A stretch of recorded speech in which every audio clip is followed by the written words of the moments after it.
नमस्कार, आप देख रहे हैं मनी 9 और मैं हूं आपके साथ विशाल शर्मा। देखिए, इस वक्त की सबसे बड़ी खबर ये आ रही है कि जिस तरह से ग्लोबल अनसर्टेनिटीज और जो ग्लोबल टैरिफ वॉर जो चल रहा था, खास करके अमेरिका और चीन के बीच में, वहां से पॉजिटिव कमेंट्स आने शुरू हो गए हैं। और उसके प्रणेता यानी जो शुरुआत जो उन्होंने की है वो है डोनाल्ड ट्रंप साहब। डोनाल्ड ट्रंप साहब ने चीन को लेकर जो अपना रुख है उसको नरम किया है। दोनों देशों के बीच जो है, अब कहा जा रहा है कि ट्रेड डील जो है वो होती हुई दिख सकती है। ट्रेड डील से पहले जो होती है वार्ता यानी बातचीत है, उसके भी संकेत दे रहे हैं डोनाल्ड ट्रंप साहब। अब क्या कहा है, we are going to be great कहा है कि आप भी ग्रेट रहेंगे। इन सब मामलों को आसान भाषा में समझेंगे हमारे सहयोगी और वरिष्ठ आर्थिक पत्रकार प्रवीण शर्मा सर से। Sir, over to you. बड़ी खबर है और कैसे देख रहे हैं सर आपको? और मनी सेंट्रल में हम लोगों ने मात्र 3 से 4 दिन पहले ही हम लोगों ने इस बात की सुगबुगाहट दे दी थी, संकेत दे दिया था कि लगता है कि जिस तरह से भारत और अमेरिका के बीच में बीटीए साइन हो सकता है बहुत जल्द, 90 दिनों के पहले ही, उसी तरह चीन और अमेरिका के बीच भी लगता है कि सब कुछ ठीक होने वाला है। और सब सिनारियों में अगर सब चीज़ सही हो जाएगा सर, तो इकॉनमी के लिए, शेयर बाजार के लिए सभी चीज़ अच्छे हो जाएंगे। लेकिन सबसे पहले ओपनिंग रिमार्क आप दीजिए सर, कैसे देख नहीं, रहे हैं? बिल्कुल देखिए, हम लोगों ने मनी सेंट्रल में भी इस बात का जिक्र किया था कि चीन और अमेरिका में एक ट्रेड डील हो सकती है जी। इस बात को लेके, और उसका लिंक भी आपको इसमें मिल जाएगा इस वीडियो के डिस्क्रिप्शन बॉक्स में। और उस चीज़ को आज जो है ट्रंप ने एक तरह से सही साबित किया है। उन्होंने कहा है कि हम चीन के साथ एक डील कर सकते हैं, we are going to be very nice और they are going to be very nice. उन्होंने इस तरह की बात कही है। तो उन्होंने एक बात और कही है कि जो टैरिफ हैं जो चीन पे, वो 145% नहीं है। अच्छा। और इसके पहले जब खबर आई थी तब ये कहा गया था कि चीन पर 245% तक के ऊंचे टैरिफ अमेरिका लगाने वाला है। उसका जो उनका जो आया था एक ड्राफ्ट, उसमें इस बात का जिक्र किया गया था जी।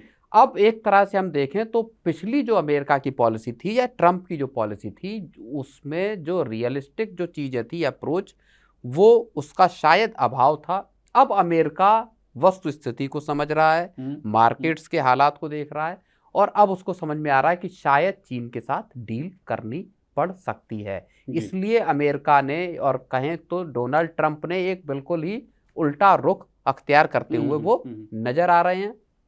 एक बात जो उन्होंने जोड़ी है अपने वक्तव्य में, उसमें उन्होंने ये कहा है कि उनको हमारे साथ डील करनी होगी, उनको यानी चीन को। जी, क्योंकि उन्होंने ये भी कहा सर कि अमेरिका के साथ डील करने के अलावा चीन के पास कोई दूसरा विकल्प भी नहीं है। हाँ, अगर वो डील नहीं करते हैं तो अमेरिका में उनके लिए कारोबार करना, चीन के लिए कारोबार करना नामुमकिन हो जाएगा। तो एक तरह से वो एक तरफ ये कह रहे हैं कि हम डील करने के लिए तैयार हैं, आप आओ, आप बैठो, डील पे बात करते हैं, किस तरह का ट्रेड डील कर सकते हैं, इस पे चर्चा करते हैं। दूसरी तरफ वो एक तरह की धमकी भी दे रहे हैं कि अगर आप डील नहीं करते तो आपके लिए बहुत मुश्किल हो जाएगा अमेरिका में कारोबार करना। सीधी बात आप ये समझ लीजिए कि अमेरिका को एक तो ये समझ में आ रहा है कि चीन से उसको सस्ते सामान चाहिए।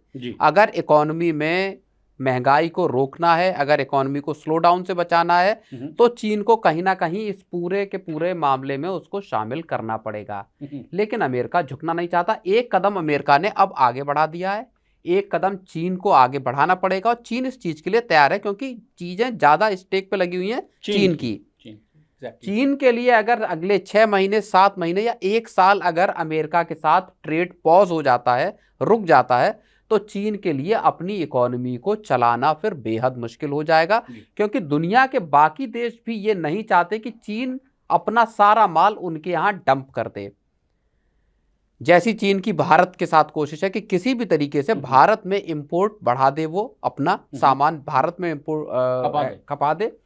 और सरकार के कान एकदम खड़े हैं, सरकार पूरी तरह से मुस्तैद है। सरकार ने एक इंपोर्ट मॉनिटरिंग ग्रुप बना दिया है जो कि इस बात की निगरानी कर रहा है कि किस तरह से चीन का इंपोर्ट कहीं डंपिंग का तौर पे भारत का इस्तेमाल तो चीन नहीं करने जा रहा है। तो सरकार सतर्क है अपने लेवल पर, और चीन को लेके एक डील होती हुई दिखाई दे रही है। सर, जैसे ही आपने कहा कि 145% जो टैरिफ है वो नहीं लगेगा, लेकिन इसके साथ ही ट्रंप साहब ने ये भी कह दिया कि इसको ये ना मान ले चीन की शून्य हो जाएगा, जीरो हो जाएगा। ऐसा भी नहीं हो सकता है, जीरो भी नहीं होगा टैरिफ। नहीं, अमेरिका के साथ जीरो टैरिफ का दौर देखिए बीत गया, वो हर देश के लिए। चीन के साथ तो आप समझ लीजिए कि कतई नामुमकिन है, लेकिन दुनिया के बाकी देशों के साथ भी जीरो टैरिफ का दौर, जो रेसिप्रोकल टैरिफ की मैं बात कर रहा हूं, उसमें तब तक नहीं होगा जब तक दूसरा देश उसको जीरो टैरिफ पे नहीं लेके आता। मसलन अगर कोई देश अपना मान लीजिए स्मार्टफोन अमेरिका भेज रहा है और उस पे अगर अमेरिका 0 टैरिफ ले रहा है, तो अमेरिका का भेजा गया फोन भी उस देश में 0 टैरिफ पर ही आए, तभी बात बनेगी। रेसिप्रोकल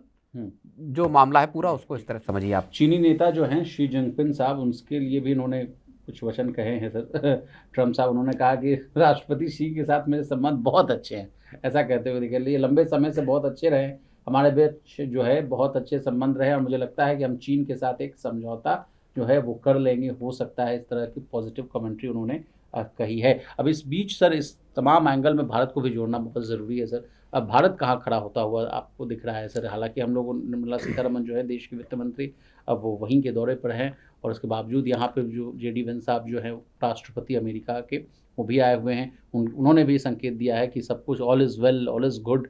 तो भारत के लिए क्या स्थिति? नहीं, देखिए, भारत, जैसा मैं बार बार कहता आया हूँ, भारत इस पूरे मामले में एक पॉजिटिव पोजीशन में, एक स्ट्रांग पोजीशन में खड़ा हुआ है, नंबर एक 1 बात। दूसरी बात, जब जेडी वेंस इंडिया आए और मोदी के साथ मुलाकात हुई, तो दोनों देशों ने टर्म्स ऑफ रेफरेंस को फाइनल कर लिया। एक वो फ्रेमवर्क, एक वो मसौदा है जिस पर चलकर आगे पूरी बातचीत होगी। और तीसरी बड़ी बात, ये जो टर्म्स ऑफ रेफरेंसेस फाइनल हुए हैं, ये दुनिया में भारत ऐसा पहला देश बन गया जो अमेरिका के साथ डील को लेके, ट्रेड डील को लेके इतना आगे है, जहां पे कि एक तरह से जो फ्रेमवर्क है वो फाइनल हो गया। अब फर्स्ट फेज की डील, जिसको लेके वित्त मंत्री निर्मला सीतारमण ने अमेरिका में कहा कि अक्टूबर नवंबर तक हम इस डील को कर सकते हैं। हो सकता है पहले फेज की डील भारत शायद और जल्दी कर ले, क्योंकि जिस तरह की बातचीत चल रही है उसमें दोनों नेताओं ने इस बात को लेके भी जोर दिया कि जो बातचीत चल रही है ट्रेड को लेके, वो एक सही दिशा में और तेज रफ्तार से आगे बढ़ रही है। इसमें एक और बात मैं कहूंगा, जो यूएसटीआर के एक जो अफसर हैं, उन्होंने भी एक बयान दिया। उन्होंने ये कहा है कि भारत ने उस तरह की रेसिप्रोसिटी नहीं दिखाई ट्रेड को लेके अब तक के मामलों में, संयम रखा, कुछ नहीं बोला। नहीं, संयम वाली बात नहीं। जिस तरह के टैरिफ अमेरिका भारत से ले रहा था, दरअसल भारत उस तरह के टैरिफ पर अमेरिका के साथ नहीं था। लेकिन उन्होंने कहा अब जो बातचीत चल रही है वो वाकई सही दिशा में है और हम लोग जल्दी ही अब बहुत सारी चीजों को सही लेकर सामने आ सकते हैं। ट्रेड पर हम लेवल प्लेइंग फील्ड अब हो गया है। अब हो गया। अभी तक उन्होंने कहा कि नहीं था। आपको याद होगा यूएसटीआर ने अपनी रिपोर्ट, जब उनकी टीम पिछले महीने के आखिर में भारत थी, तब उन्होंने कई सख्त जो है टिप्पणियां ऐसी की थी अपनी रिपोर्ट में कि भारत जो है वो किस तरह से टैरिफ ज़्यादा लगाता है, किस तरह से ऊंचे टैरिफ के जरिए अमेरिका को नुकसान हो रहा है। उन्होंने आज जो कल जो उन्होंने एक बात कही है उसमें उन्होंने ये भी कहा है कि अब जो डील होने वाली है उससे अमेरिकी फार्मर्स, अमेरिकी मजदूर, इन सबको फायदा होगा और भारत के भी किसान, मजदूरों और बाकी के जो इंडस्ट्री है, दोनों देशों के लिए एक विन विन सिचुएशन अब होने वाली है। इसका मतलब यह है कि यूएसटीआर की तरफ से भी एक तरह से अगर हम कहें एक हरी झंडी है और पूरा का पूरा ट्रंप एडमिन जो है वो भी सबसे तेज एक तरह से कहे रफ्तार के साथ भारत के साथ ट्रेड डील करने के लिए तैयार है। बड़े पिक्चर पर हम आपसे बात करना चाहेंगे सर कि जिस तरह से देखा जा रहा है कि भारत के साथ भी जो है टर्म्स ऑफ रेफरेंसेस की बात आप कर रहे हैं, बीटीए की बात कर रहे हैं, उस पर भी हम लोग ग्रीन सिग्नल दिखता हुआ दिख रहा है। चीन के साथ भी कहा जा रहा है कि अब वार्तालाप जो है वो शुरू हो सकती है पॉजिटिव नोट पर। अब इन सब जो पिक्चर में सर जो ग्लोबल अनसर्टेनिटीज थी वो थमता हुआ दिखेगा। सोना भी कल देखिए 3000 जो है अपने पीक से गिरता हुआ, 1 लाख का जो पीक था उसके गिरते हुए 97-96 के आसपास आया। तो ये बड़ा पिक्चर पे आप हमें समझाइए कि नहीं। बिल्कुल, देखिए, चीन के साथ अगर बातचीत भी शुरू होती है, इसका मतलब ये सीधा सीधा है कि दोनों देश बैठकर मसला सुलझाना चाहते हैं। एक देश अड़ जाए कि नहीं करना डील, दूसरा देश आगे बढ़े तब भी नहीं होगी, या दोनों देशों को साथ आना पड़ेगा। समझना ये पड़ेगा कि दुनिया किसी एक कंट्री के बिना चलेगी नहीं। अब जो पूरा ग्लोबलाइजेशन जो हो गया है ट्रेड का, उसमें किसी एक देश को आप आइसोलेट कर नहीं सकते पूरी तरह से। अमेरिका की कोशिश ये रही कि चीन को ट्रेड में हम आइसोलेट करने की कोशिश करें। जिस तरह से चीन ने ट्रेड के मामले में दुनिया भर में अपने पैर पसारे और दुनिया भर के देशों के लिए एक सप्लाई का हब बन गया वो हर तरह के सामान के, उसमें दुनिया ने अपनी चिंता जताई और चीन को, अब अमेरिका की कोशिश ये रही कि चीन को किसी तरह से ट्रेड में आइसोलेट किया जाए, जिससे कि अमेरिका की कारोबार की जो हेजेमनी थी वो फिर से बरकरार हो सके, फिर से उस पर वो काबिज हो सके।